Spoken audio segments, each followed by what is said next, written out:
right, good afternoon, everyone.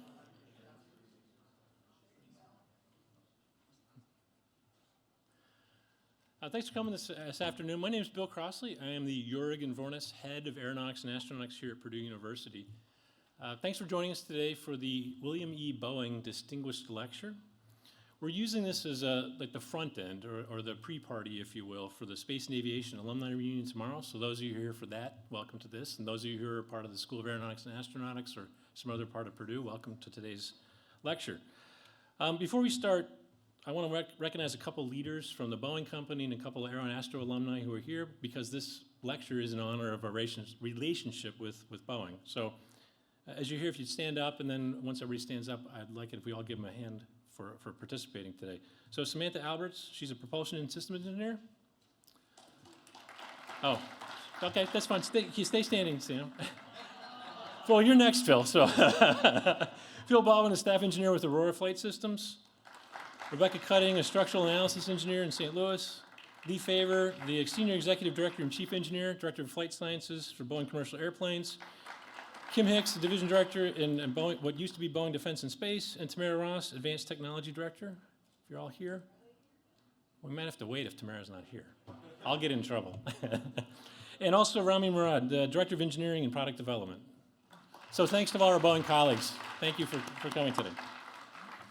So we've got another AAE alumnus here that's part of the group visiting from Boeing. It's my great pleasure to introduce David Loffing. He's the Vice President of Engineering and the Chief Engineer for Boeing Commercial Airplanes.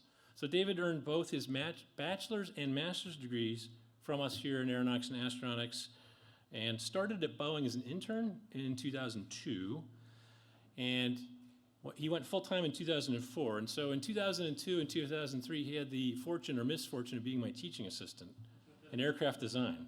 So in spite of that experience, he's the chief engineer at Boeing Commercial Airplanes. He went full-time in 2004 as a configuration engineer on the 747, had the opportunity to do the entire development cycle for the 747-8 freighter in Intercontinental. And then he's moved on to several different airplane programs throughout his career, spanning aerodynamics, stability and control, configuration, systems integration, and includes work as the chief engineer on multiple different airframes. And for David's exemplary work at Boeing and being a great reflection of Purdue, we honored him with the Outstanding Aerospace Engineer Award in 2016. So please join me in welcoming to the stage David Loffing.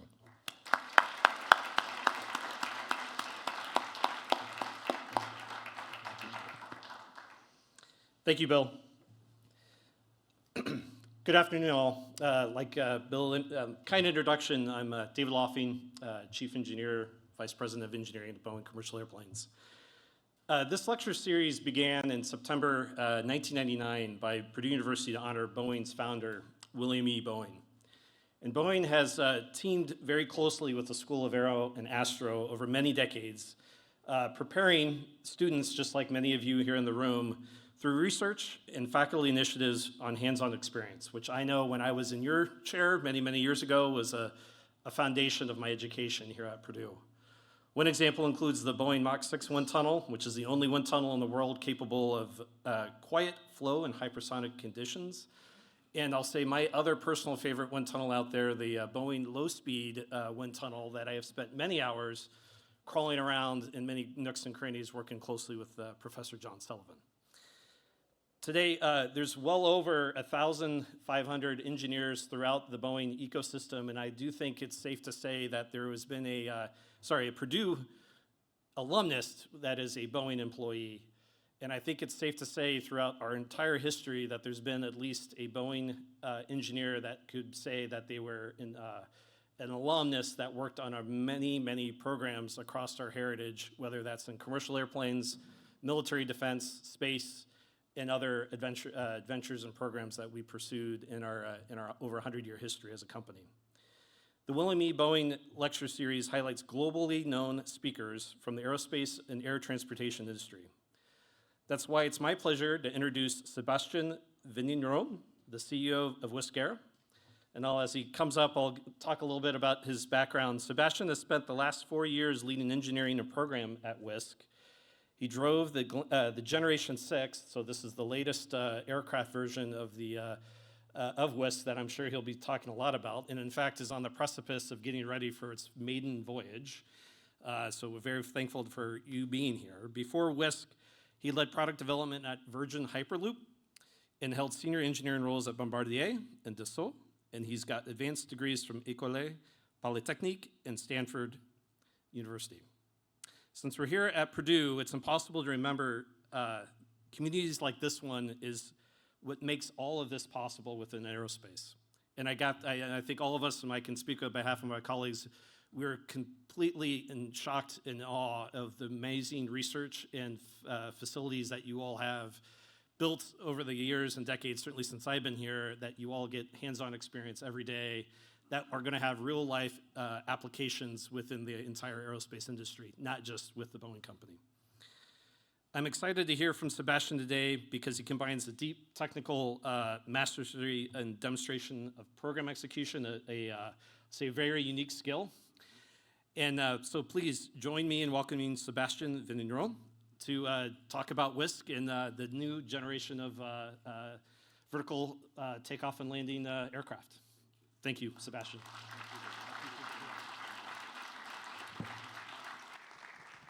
Hi, everyone. So I'm so honored to be here. I feel privileged to be here, and thank you, Professor Crossley, for inviting me. It's been a pleasure. It's been a journey. It's been amazing to meet students, to go and visit the labs. I feel like so excited to see all the research that all of you are doing here. And we also had the pleasure to have lunch with some students too. So that was really exciting. So as Professor Crossley asked me to say a few words about Wisk and what we're doing here. It's really exciting because a few days ago I was in Hollister. That's our flight test center, and we have our airplane ready to fly. And so it's exciting times. It's not the first time that I'm going through first flight activities. It's probably one of the most exciting and most stressful moments in an aircraft development program. So really excited to share with you like the journey we've gone through to get there and to talk a bit more about the next steps. So I need to, but before I do that, I just wanted to share a few words about who I am. And so I graduated from Stanford, sorry. And I've always been excited about aerospace. That if there's one thing I've always known since I was a child is that I wanted to develop airplanes. It's been clear, crystal clear for me. And so as soon as I graduated, I didn't find a job in the US, so I went back to Europe. And I joined the company Dassault Aviation, and I worked on business jets. And I started in tests. I started in flight tests. And so if I have one piece of advice for the students is always try to be exposed to testing. Always try to get your hands dirty and go into testing. That's the fastest way to learn.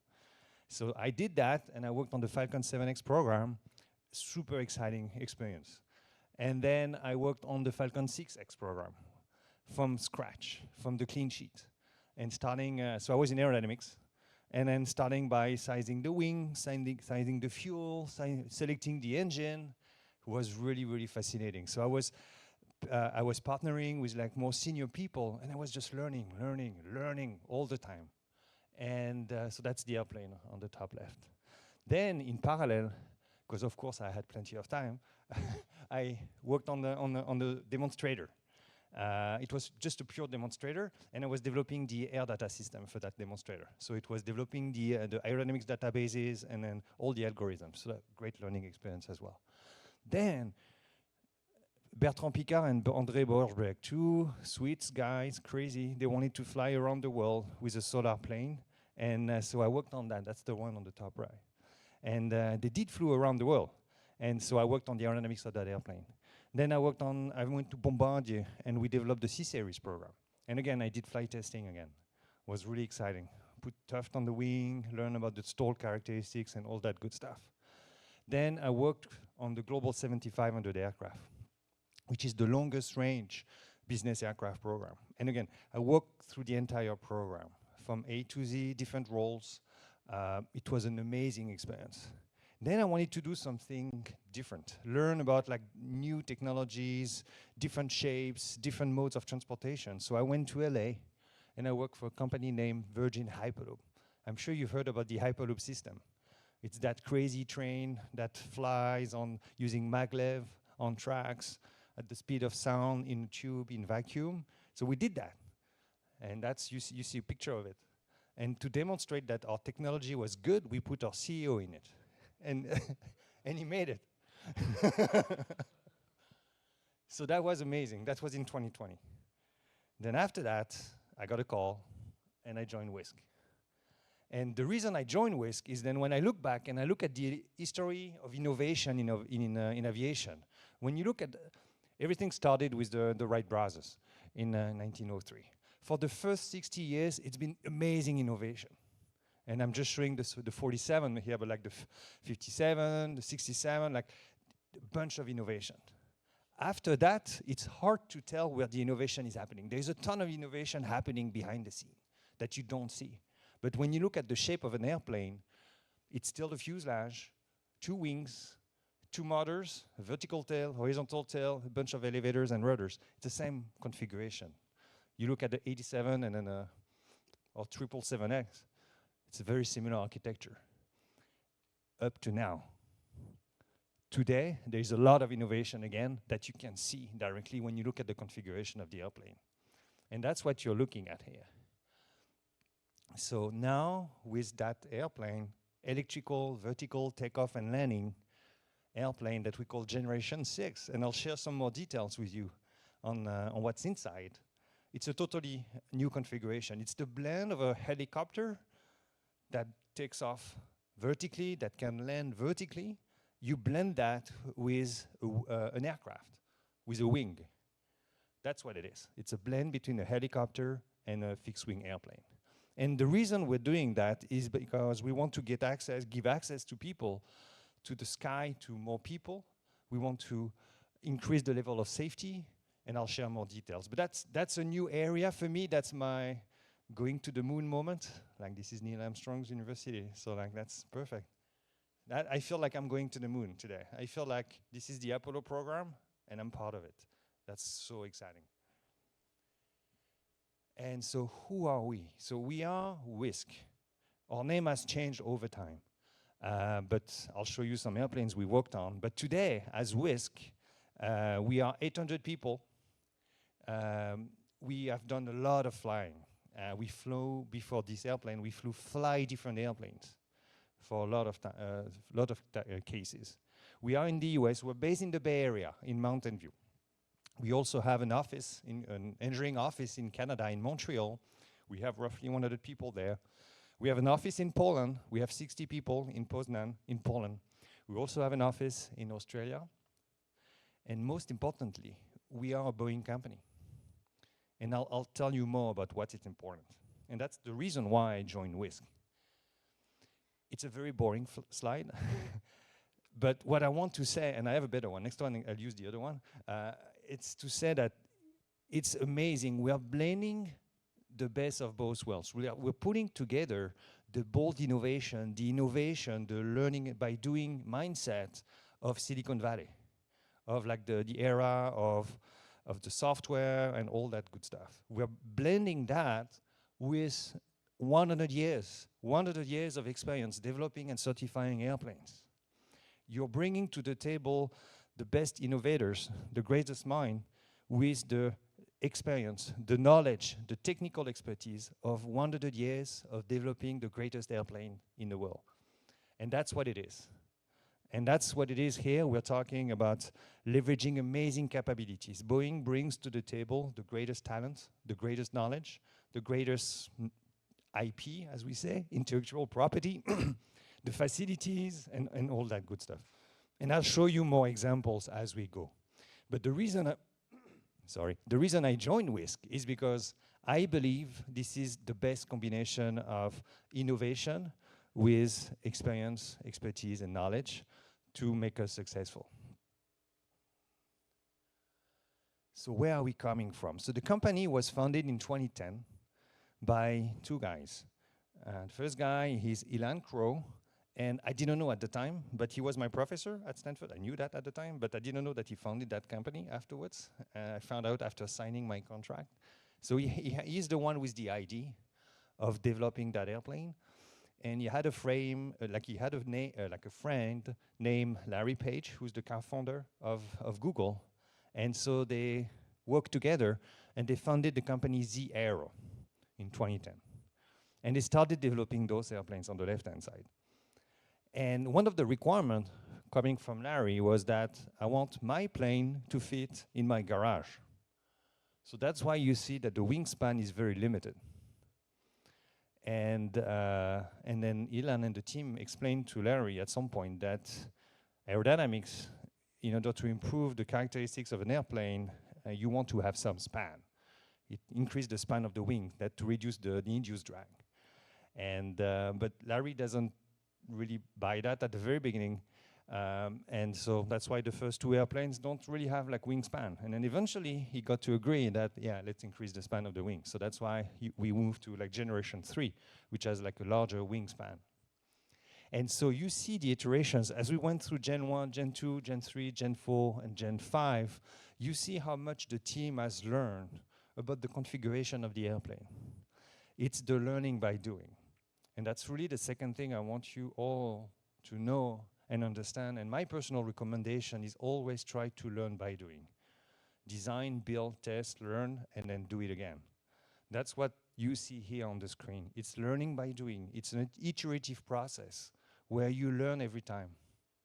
And so we've learned about the adjustment, the positioning of the motors.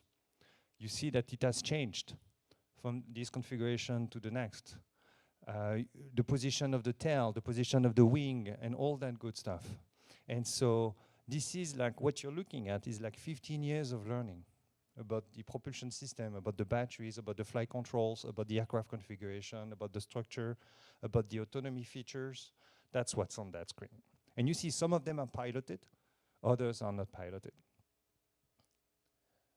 And so that brings us to generation 6. So generation 6, which is the airplane we're developing right now, the one that we're about to fly, is the result of those 15 years of learning.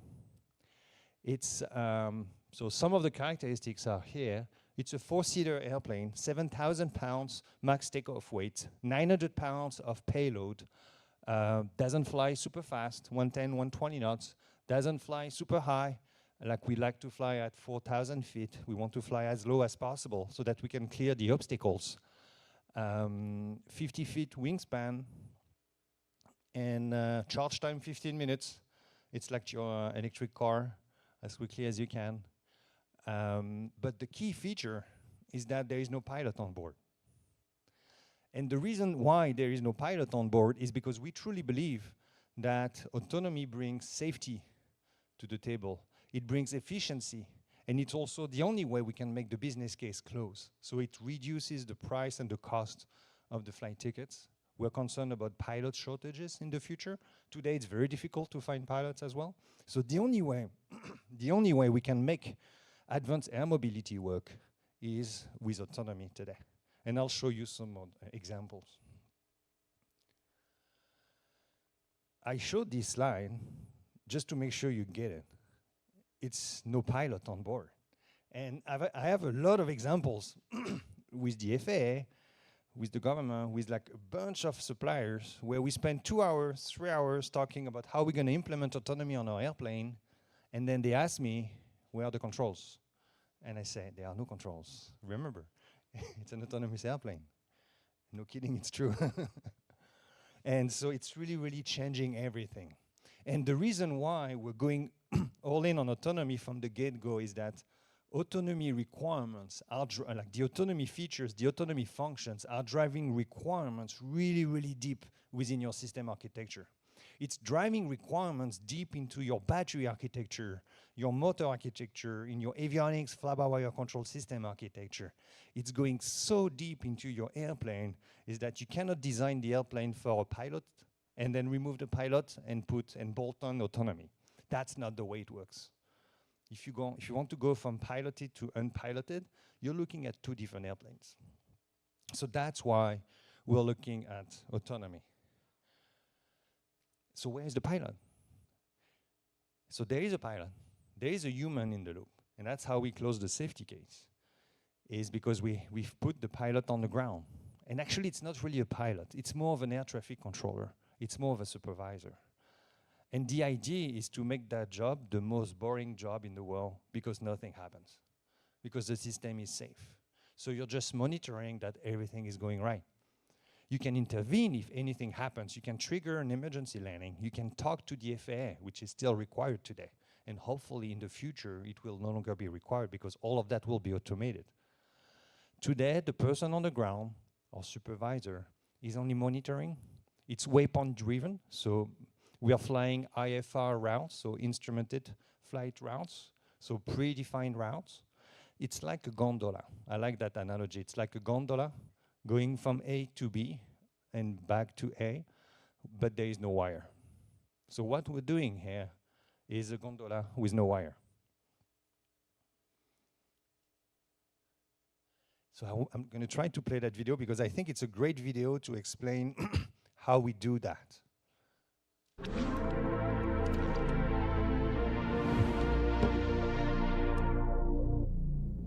At Wisk, our planes fly themselves. And while there isn't a pilot on board, all flights are monitored by a ground-based supervisor.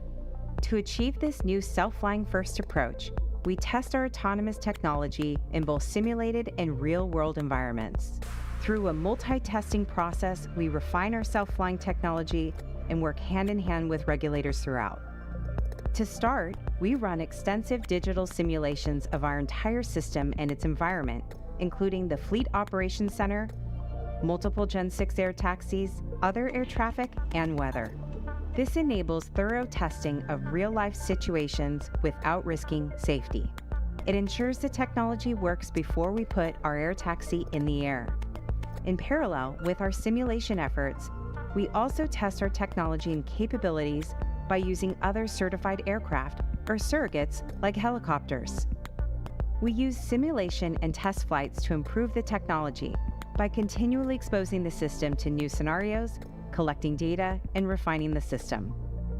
Data from external providers and air traffic control is also incorporated. After completing extensive testing on the surrogate helicopter and simulation, the hardware and software is safe and ready to be integrated into the Wisk air taxi.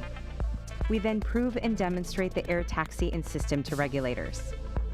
With their approval, our fully certified air taxi can begin safely transporting our customers.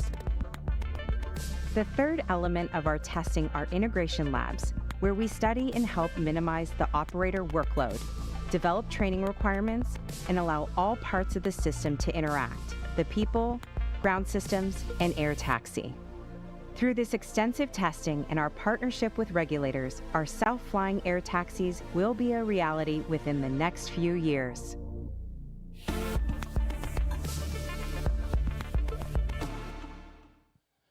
And this is happening. That's exactly what we're doing. And so I just wanted to show you the process. And as you can tell, it's way more than just the airplane. It's like there is an entire ecosystem that we're developing. So before I share the details of that, I just want to explain that autonomy is just a natural evolution of aerospace. The same way you see more autonomy in the automotive industry, with like companies like Waymo, Zoox, and Tesla going towards like fully autonomous cars, we are seeing the same behavior and the same trend in aerospace, and it's not new.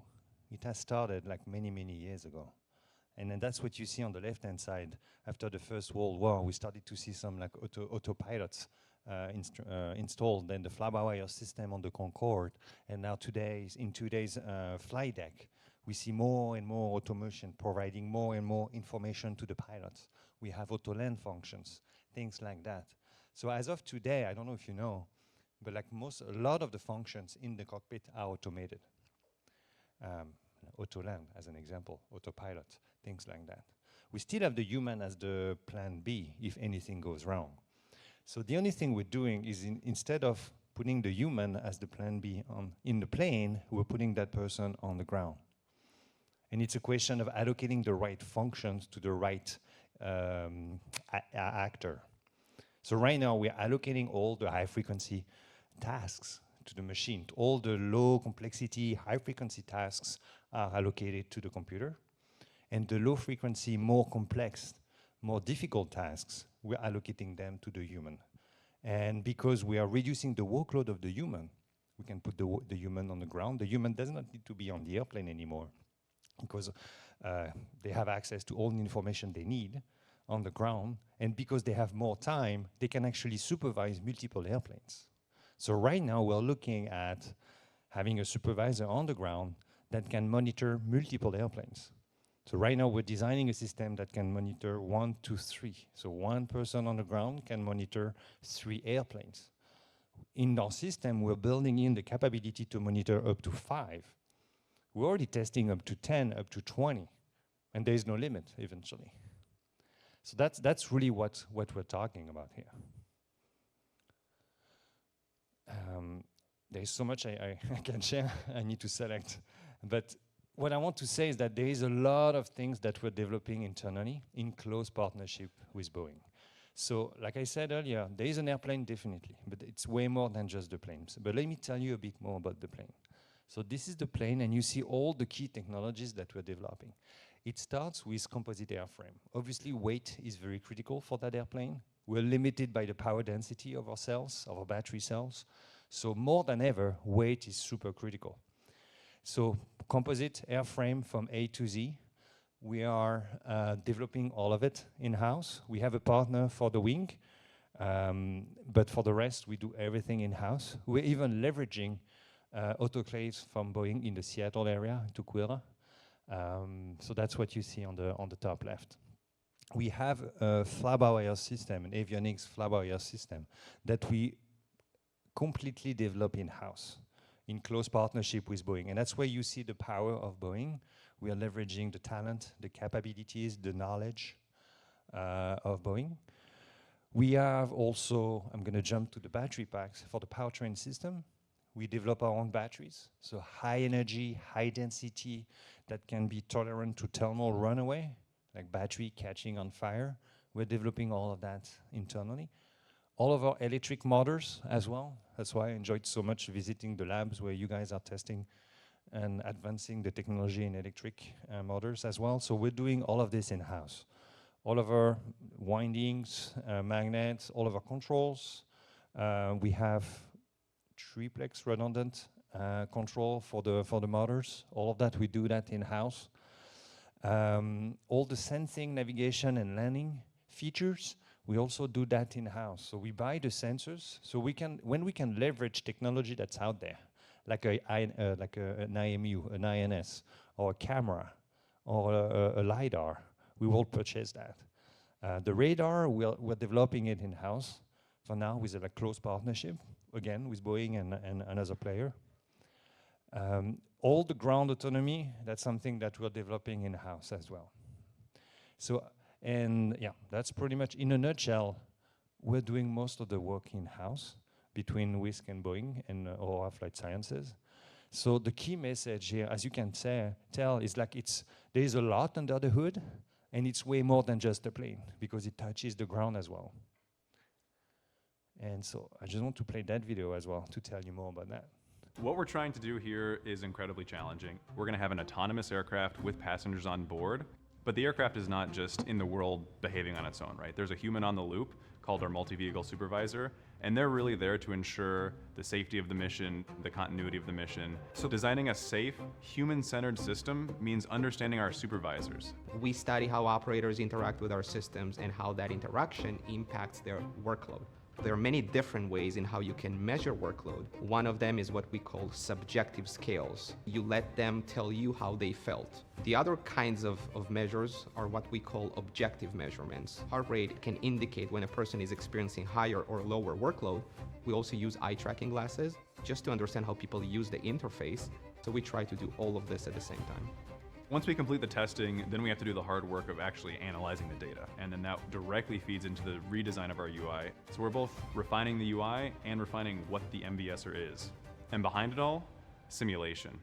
It allows us to simulate very specific scenarios, very specific controlled scenarios, so we can tell how many aircraft, what exactly are they doing, what is the schedule of departures, simulate the demands our multi-vehicle supervisors face on the job. What we do now is going to inform aviation for the next 100 years. It seems like a small step right now in terms of having autonomous flight where one person is piloting many aircraft, but it could soon be the norm. What we learn feeds directly back into our design, and that shapes the tools that help the MVSers do their job better, safer, and with confidence.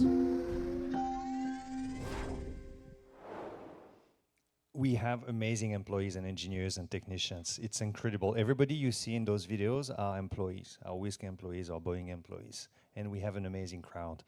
So I'll go backwards. Anyway, no, I don't want to play it again. So the key message is that what we're doing here is that we're defining the aviation of the future.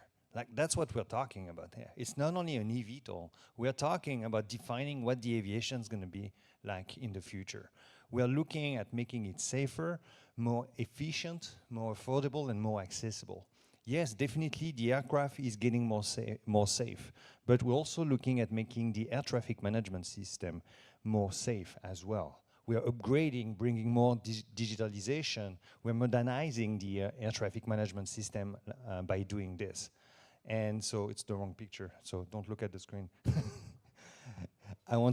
So that's really the key message here, is that I really want you to live with that thought, is that what's happening at Boeing and at Wisk today is defining the aviation of the future. And it starts with the plane, but there is a ground control station. There is one of our biggest challenges: how do we integrate within the national airspace system? How do we fly with currently piloted airplanes? How do we interface with the air traffic controls? How do we talk to the FAA when there is no one on board?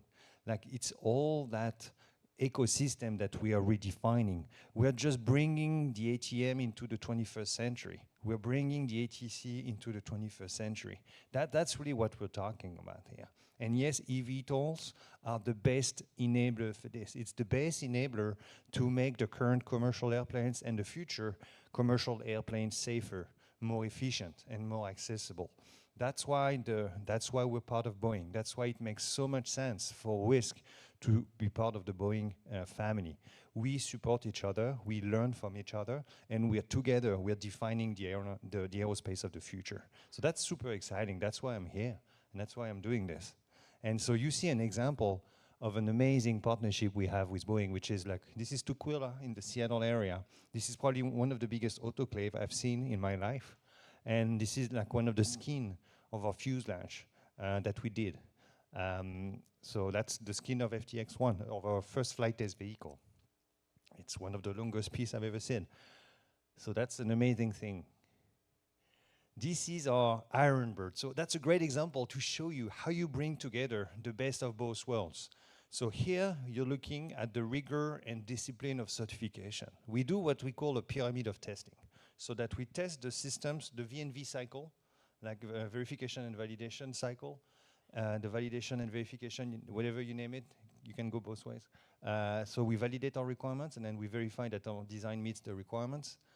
That's what's happening on the Ironbird. And we do that for safety of flight clearance. So it's an amazing asset. First time Wisk is doing that. That's something we use, and the intent in the future is to leverage the Ironbird to get certification credits. And for people who don't know, an Ironbird, it's pretty much the airplane without the structure. It has all the systems. So you have, because our airplane is actually 3 planes, we have a triplex system architecture. Every system is actually 3 systems, so that it's tolerant to failures. We have 3 flight control computers. We have 3 sets of 4 batteries. So we have a total of 12 batteries. We have 3 sets of 4 motors. That's why we have 12 motors, so that we can lose 2, and then the airplane can still safely land. So that here you have 1/3 of the plane. You have 4 motors, 1, 2, 3, 4. They are in a cage because we are spinning real propellers, and it's high energy, so we don't want to hurt anyone. So that's why you have those cages. You have the flight control computers. They're in the back. It's hard to see. We have the real wiring. the real wires with the real lengths, the real gauge, so that we can look at EMI, power quality, all the interference. It's not fully representative because we don't have the installation, we don't have all the structure, but it's as close as it can be before we go into the plane. And it's running the real software. It's using the real battery. Everything is the real stuff. And so we fly this thing. We've already done many flights on this Ironbird. And we can do failure modes. We do nominal operation, but we also do off nominal operation. So the future of aviation is doing more things like that. It's doing more testing on the ground, so that when you fly, it's just a validation of something you've already seen on the ground. That's why I told you at the beginning, do testing.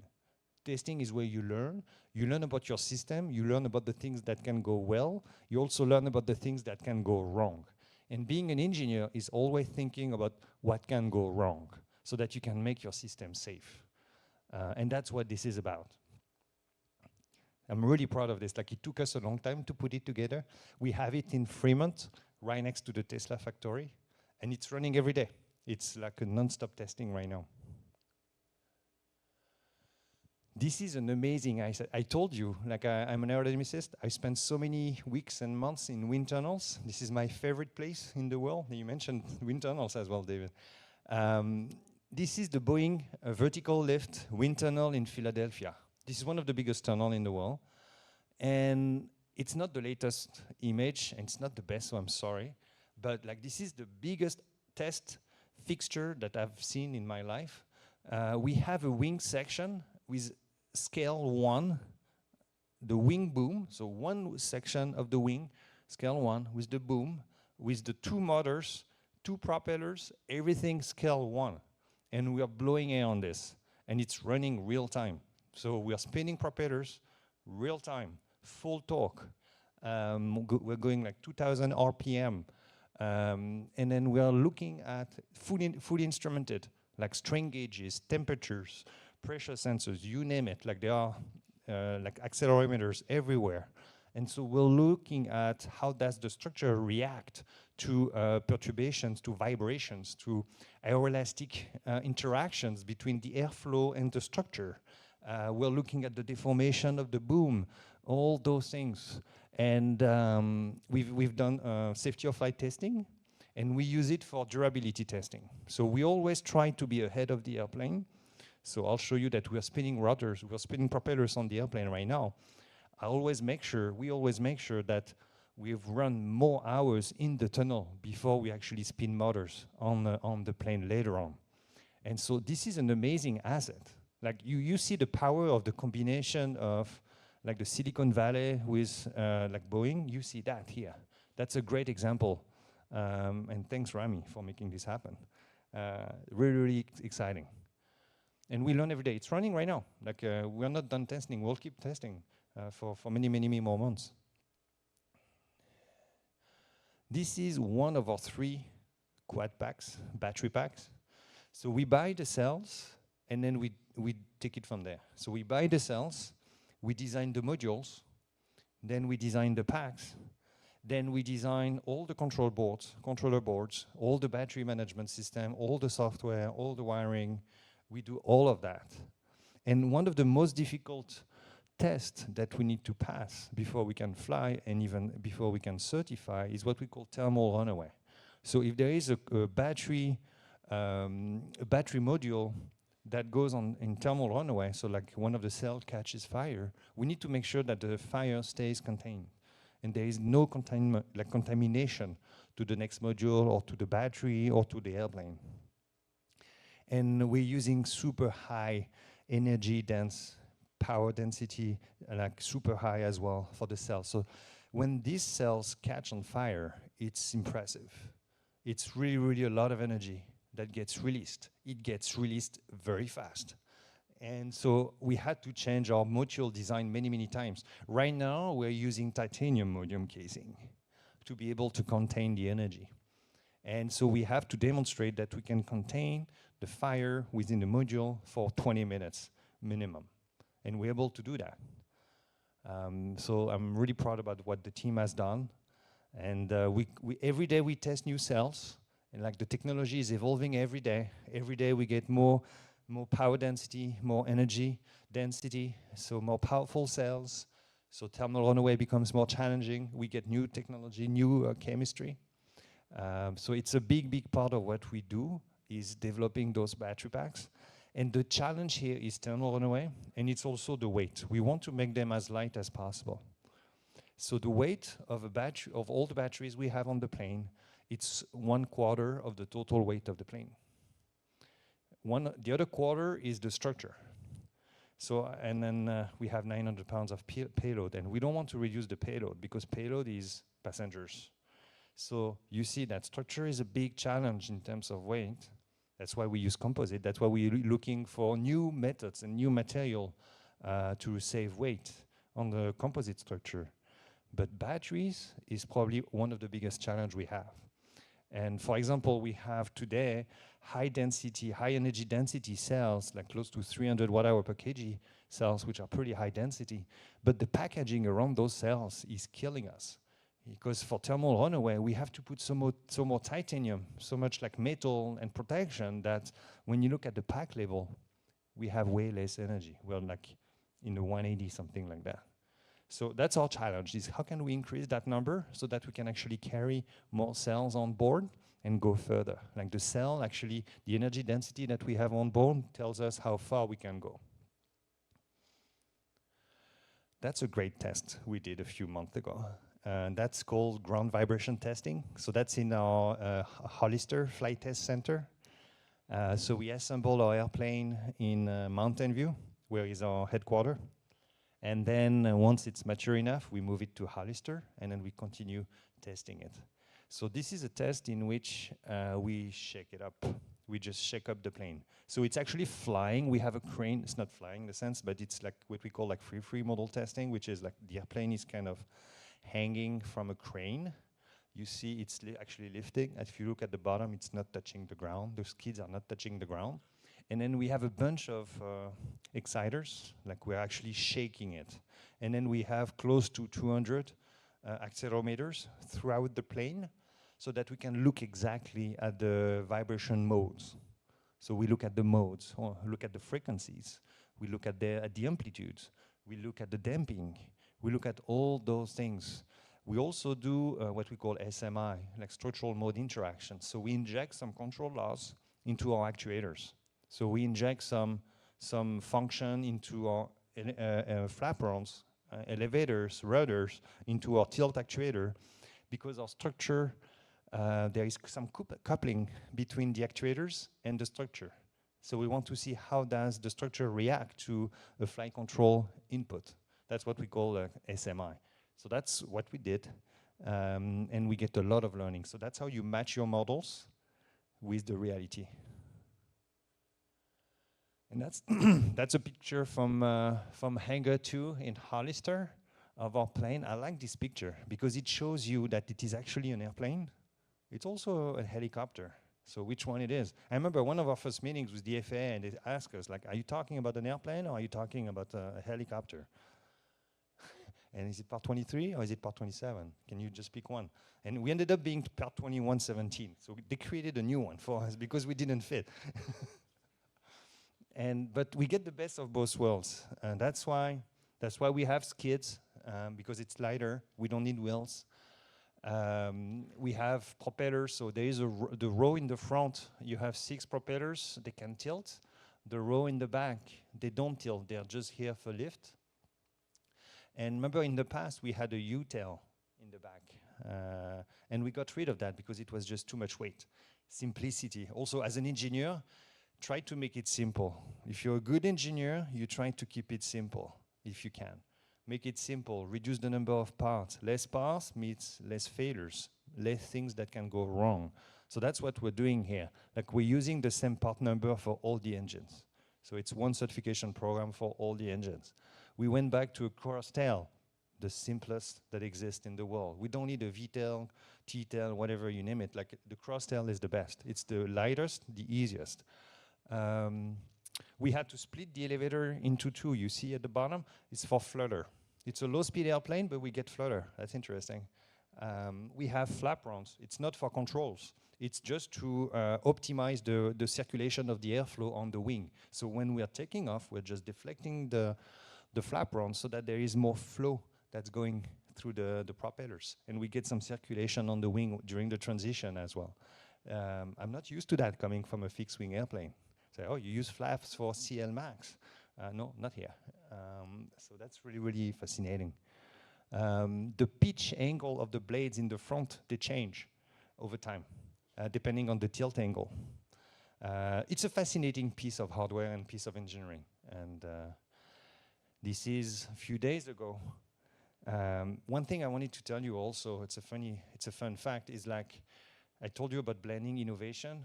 I need to wrap up, right? Yeah.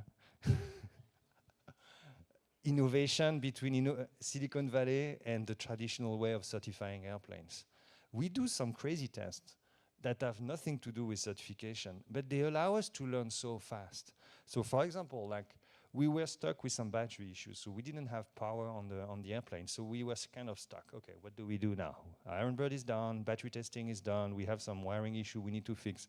How about we tow the airplane around the airport and check our navigation system? That's what we did.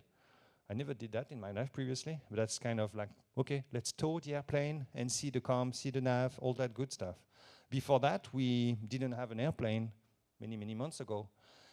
My team told me, you know what, Seb, we're going to put our navigation stack, all of our sensors, flight controls on the truck, and we're going to drive the truck around the airport. I say, what?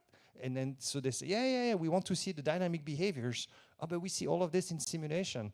And they said, no, it's different. This is real world. Oh, you're right. Let's go do it. We've learned so much by doing this, just driving a truck around the airport with the autonomy stack, like the avionics stack on the back. Then they asked me, oh, we tested the 2D dimension, but we haven't tested the 3rd dimension. How about we just put that on the crane and we just lift the truck? Say, you don't need to lift the truck, just lift the avionics stuff. So they put this on the wooden table. They actually made a table in their garage.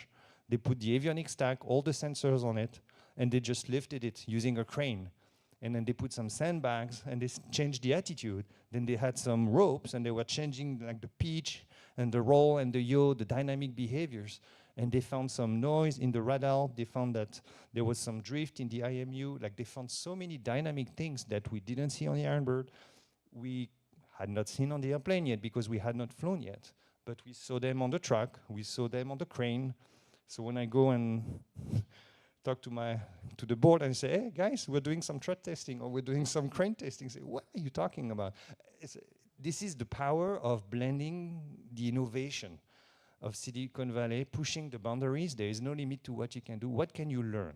It's all about getting the learnings by testing and find new ways. So as a student, when you're doing research, always ask yourself, like, what can I learn? How can I learn? Like, it's so fascinating, like the many ways we have to learn today. That's just an example. That's one of the coolest pictures. It's not a fake, it's the real airplane. So right now we're building the second one. The first one is spinning motors. We have like the 12 motors spinning, ready to go. Right now we have issues with the flight test instrumentation. I was there on Tuesday. We have like some sensors that we're not getting from the motors. And we don't feel like going and flying without the RPM information or the temperature information of a few motors. We say, you know what, let's fix that. So that's what we're doing right now. But the system is ready to go. All of our systems are safe for flight. We're done with all of our testing on the ground. All the engineering teams have released their what we call safety of flight statements. We have our first flight readiness review next Wednesday. And yeah, first flight is around the corner. I think that's it. Oh, yeah, one more thing. All of that is great, but we need people to do this. And that's why I really wanted to finish with this picture, is because I care about people, I care about the team, and you are the team of the future. We need you to make this happen in the long run. And so just never forget that it's all about the people, always people first. And yeah, that's it. Thank you all. Thank you, Bill.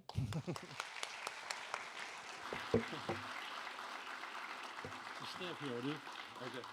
So again, thanks, Sebastian. We've got a couple minutes for questions, and so there's a few of our microphones up here. So if you have a question, go ahead and get in line. We've prepped them a little bit, Seb. So here, grab your microphone back.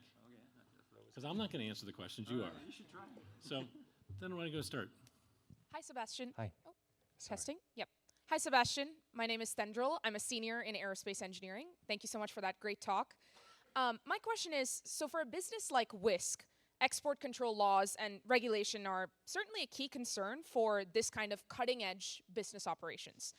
So I'm curious, where do you see the main challenges with export control laws across the many countries that Wisk operates in? That's a great question. So we don't have anything that's ITAR, for people who know what ITAR means, which is like really highly restrained and controlled. Today, we don't have any ITAR stuff on that airplane, and we're trying to do that on purpose. The biggest advice is to be aware about the regulation is, and follow the regulation consciously. And so it's all about educating our engineers and make sure that we don't put any restricted in technology on this, because we want this airplane to be available to everybody. So we develop our own technology. We make sure we don't do anything that could be limited. It's just being aware of the regulation, eyes wide open, and just following the rules. I would say that would be my biggest advice. It's possible. It's actually not too hard. So yeah, that's what we're trying to do. And that's where we learn also from Boeing. Boeing is very experienced with that. We learn a lot from that to manage this and just follow the rules. Thank you. Hey, Sebastian. Yep. Hey, Sebastian. Thank you for the talk, and love the way that you guys did the testing with the crane and the trucks. Yeah, it's cool. My question was on the learning part. So beyond the challenges of battery density management, noise, and air traffic management, where do you see the most critical systems engineering gaps or holes that still need to be patched within the industry? That's a great question. Wow, okay, I'm gonna have to think about that.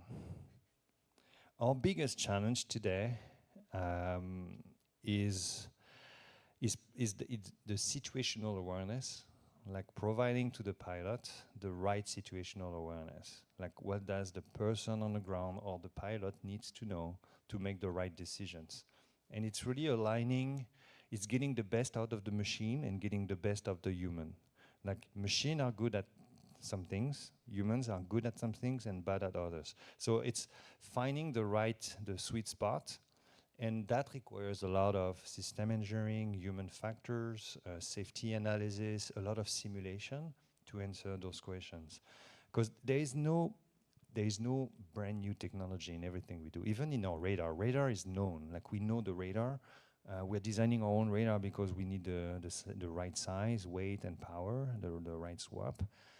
But it's how do you put it together to provide the right level of information.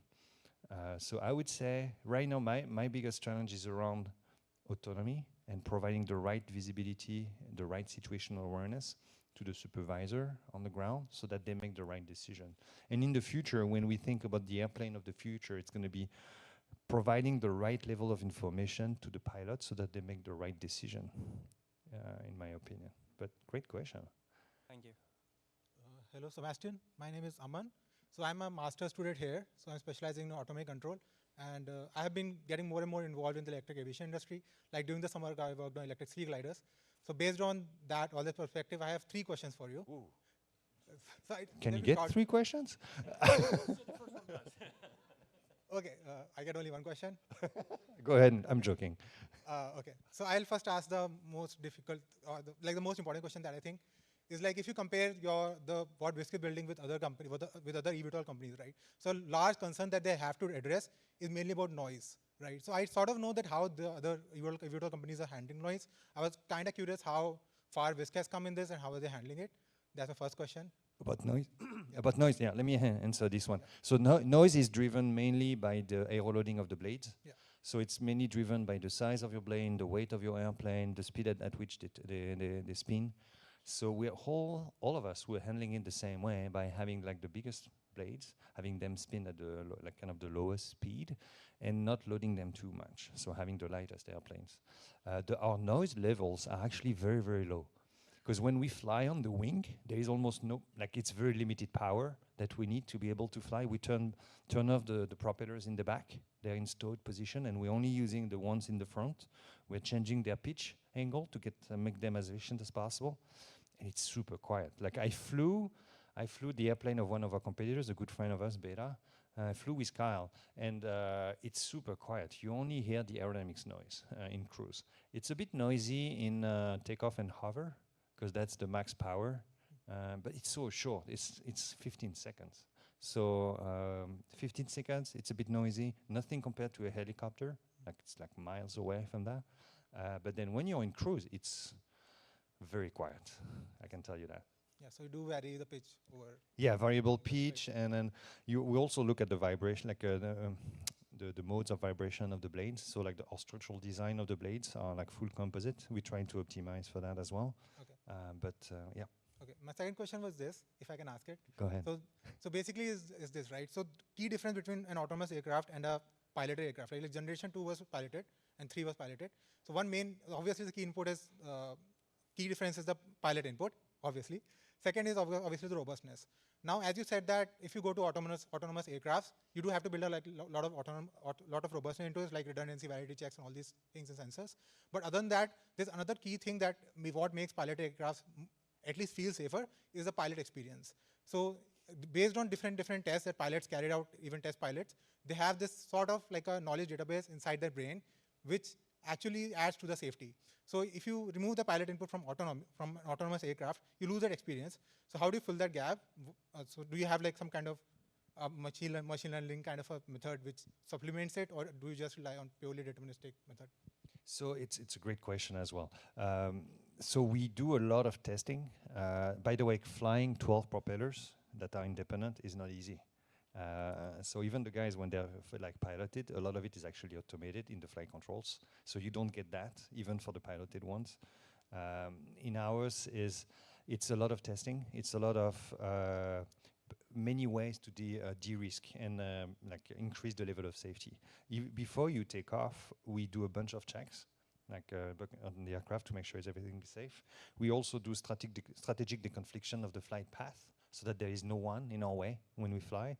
There is also, when we fly, there is tactical deconfliction happening, leveraging ground structure, like we have radars on the ground that are making sure that nothing bad happens. We also have a full suite of sensors on board that check for everything that's around us, so that we know that nothing dangerous is happening around us, like detect and avoid and all that things. And then the human on the ground, if they see something not normal, they can trigger an emergency landing. We don't fly high. We don't fly long. Like it's only 15 minutes.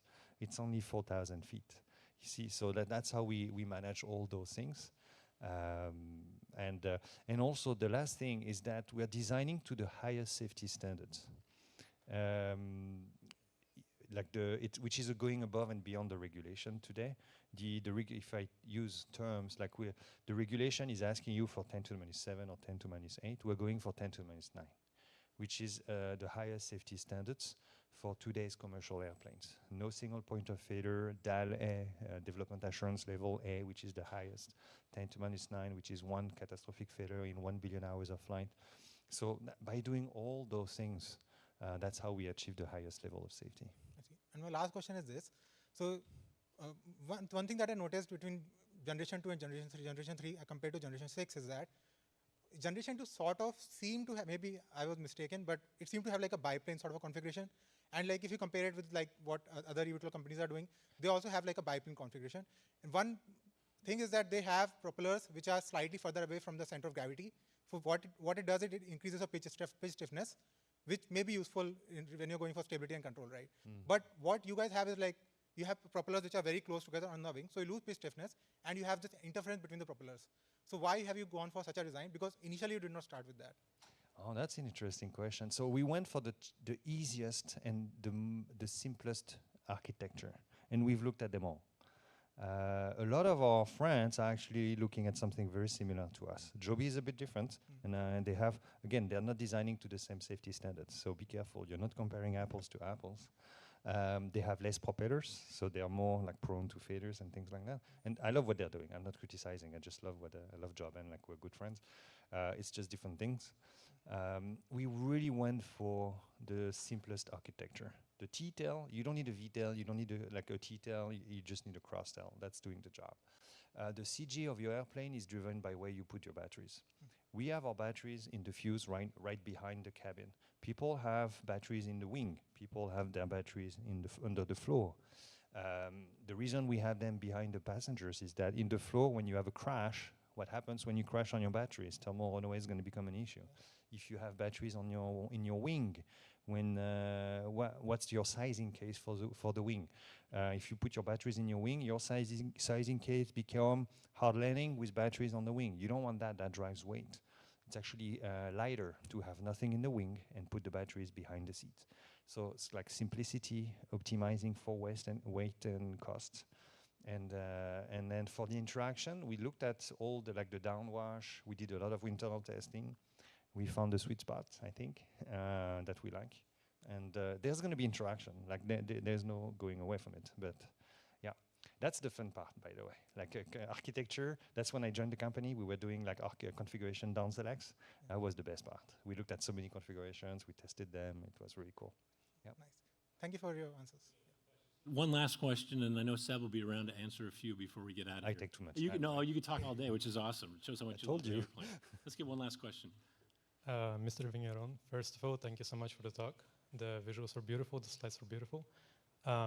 So since it's 2025, I have to ask your opinion about the two dreaded letters, AI.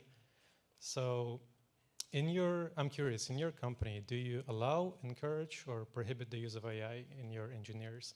And you yourself, do you use it? Oh, that's a great question. We love AI. So we use a lot of AI, not on the plane. We don't have any AI on the plane.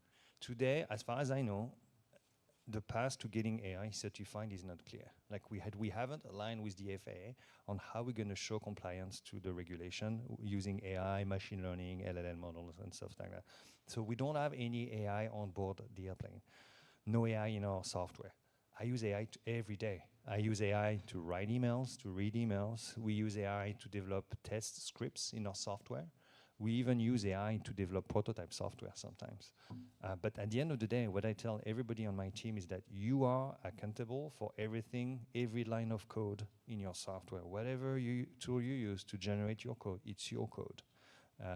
So no AI today in the code at the end of the day, but we use AI. It's making us way more efficient. We use AI as a source of data. So we give it like a lot of information, like a report, test data for data analysis. It's huge. So yeah, we use it and we learn every day on new ways of using it. But we haven't cracked like can you actually leverage AI on a Dale 1029 airplane yet. Thank you. Okay. Well, thanks.